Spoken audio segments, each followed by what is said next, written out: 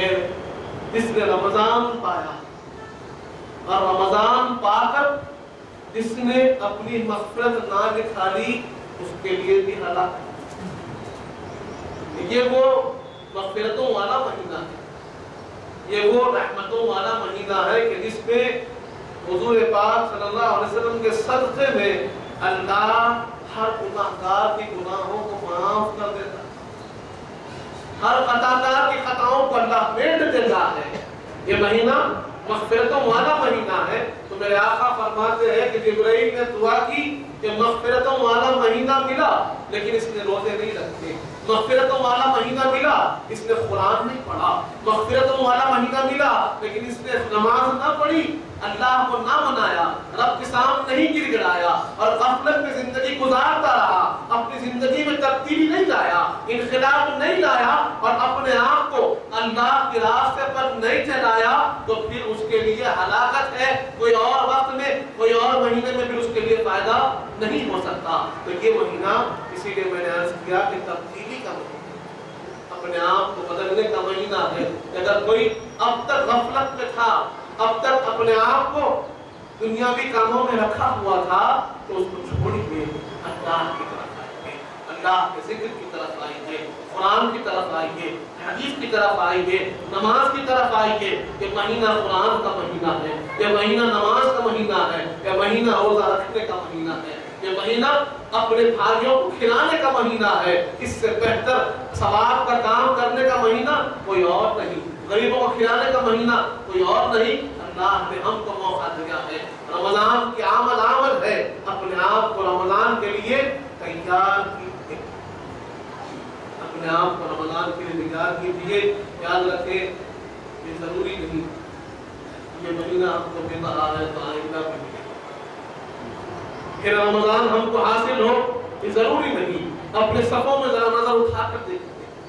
اپنے اطراف و اکناف تھوڑا توجہ دے کر دیکھیے، آپ کو معلوم ہوگا کہ کتنے لوگ تھے جو ہمارے درمیان تھے پچھلے رمضان، اس رمضان نہیں، اس سے پہلے کے رمضان تو اس رمضان نہیں ہے، اور ہم میں کتنے ایسے ہوں گے جو پھر آئندہ رمضان تک رہیں گے نہ رہیں گے ہمیں معلوم نہیں ہے۔ اس مہینے کو، ایک ایک لمحے کو، ایک ایک دن کو آپ غنیمت جانیں اور اس میں محنت کیجیے، اس میں خوب محنت کیجیے، اپنے رب کو منانے کی خوب محنت کیجیے، اپنی مغفرت حاصل کرنے کی خوب محنت کیجیے، تاکہ ہمارے جو گناہ ہم سے ہوئے اللہ اس کو معاف کرے۔ انشاءاللہ ہم رمضان کریم کے فضائل، روزے کے مسائل، زکوٰۃ کے مسائل، اعتکاف کے مسائل اور پھر قرآن کی اہمیت، قرآن کا معاملہ کیا ہے اس کے بارے میں آئندہ بھی جاننے کی سعادت حاصل کرتے رہیں گے۔ اللہ تعالیٰ کی دعا ہمارے جب تک زندہ اسلام پر رکھ اور ایمان پر دے، وقت رضا حضور پاک صلی اللہ علیہ وسلم کا دیدار نصیب فرما، نیک اور صالح کو پرہیزگار بنا، ہمارے گناہوں کو معاف فرما، ہمارے گناہوں کو نیکیوں سے تبدیل کرنے والے، ہمیں جو پریشان حال کو پریشانی، ہمیں جو بیمار ہے ہمیں شفا کامل عطا فرما، ہمیں جو مفروض ہو کے صبروں کو عطا فرما، جو بچیاں بیٹھی ہیں ان کا نصیب نیک فرما، جن کی شادیاں ہو چکی ہیں ان کی زندگی میں خوشیاں عطا فرما، جو کچھ کہے ہیں جو کچھ سنے ہیں اس پر عمل کرنے کی توفیق عطا فرما۔ رسول پاک صلی اللہ علیہ وآلہ وسلم کا سچا غلام محمدی بنا، اہل بیت کا تھا سچا غلام بنا، صحابہ کرام کا سچا غلام بنا، اولیاء اللہ کا سچا غلام بنا، ان کے بتائے راست سے